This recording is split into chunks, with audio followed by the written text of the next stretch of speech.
যারা কথায় কথায় ডিভোর্স বা তালাকের চিন্তা করেন, ভিডিওটি তাদের জন্য। শেষ অবধি না শুনলে মূল ঘটনা বুঝবেন না। এখন আর একটু দেরিতে ঘুম ভাঙলে শুনতে হয় না, আমার বাবা মা আমাকে কিছু শেখাই নেই। এখন আমার গায়ে জ্বর আসলে কেউ বলে না, রোগে ধরা মেয়েকে বউ করে ঘরে এনেছি।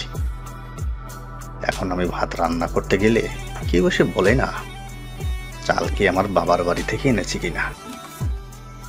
এখন আমি বারান্দায় একটু মন খারাপ করে দাঁড়ালে কেউ বলে না আমি বাইরের পরপুরুষ দেখার জন্য দাঁড়িয়ে আছি। এখন আমার মায়ের ফোন আসলে কেউ বলে না এত বারবার মেয়ের খোঁজ নেওয়ার কি আছে। এখন আমি না খেয়ে কারোর জন্য অপেক্ষা করার পর কেউ বলে না এসব ঢং। এখন আমি কাঁদতে গেলে কেউ বলে না আমি নাটক করি। এখন আমি চুলটা খুলে আয়নার সামনে দাঁড়ালে কেউ আমাকে বলে না আমি বেহায়া। এখন আমি রান্না করতে গিয়ে আমার হাত পুড়ে ফেললে আমাকে শুনতে হয় না আমি কোনো কাজই পারি না। এখন আমাকে আমার আশপাশের মানুষ কেমন আছে জিজ্ঞেস করলে আমাকে মিথ্যে বলতে হয় না যে আমি ভালো আছি। এখন আমি প্রতিবাদ করতে গেলে আমাকে আমার স্বামীর হাতের মার খেতে হয় না। এখন আমি আমার অধিকার চাইলে গালি শুনতে হয় না। এখন আমি ক্লান্ত থাকলে আমার উপর কারো শরীরের খিদা মেটানোর অধিকার নাই।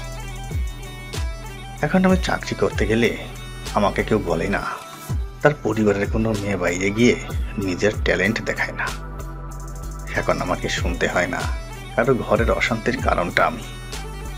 এখন আমাকে কোনো বিয়ের অনুষ্ঠানে গিয়ে কেউ ওইখানের বউকে উদ্দেশ্য করে দেখায় না আমার বাপের বাড়ি থেকে আমাকে ভরি ভরি গয়না দেয়নি। এখন আমার মা অসুস্থ হলেও আমাকে দুদিন যাবৎ কাউকে বুঝিয়ে কাকতি বনিতে করে আমার মাকে দেখতে আসতে হয় না। এখন আমায় শুনতে হয় না ওই মেয়েটার সাথে বিয়ে করলে আমি সুখী হতাম, তোমার সাথে আমি সুখী নই। তবে হ্যাঁ, আমাকে এখন অন্য কিছু শুনতে হয় আমি ভালো না, তাই আমি সংসার করতে পারিনি, দোষটা আমারই। আরো কিছুদিন নাকি আমার সহ্য করা দরকার ছিল। আমি এখন দুশ্চরিত্র একটা মেয়ে। অনেক সিঙ্গেল ছেলে আমাকে দেখে বলে ডিভোর্সি মাল, একটু পটালেই পাওয়া যাবে। আমার আত্মীয় স্বজন আমার বাবা মাকে বলে তোমাদের আল্লাদের মেয়ে খারাপ হয়েছে। বন্ধু বান্ধব বলে মা তোর সাথে মিশতে মানা করেছে, তুই ডিভোর্সি। আমার প্রশ্ন কোথায় ছিলেন আপনারা যখন আমি রাত জেগে কাঁদতাম?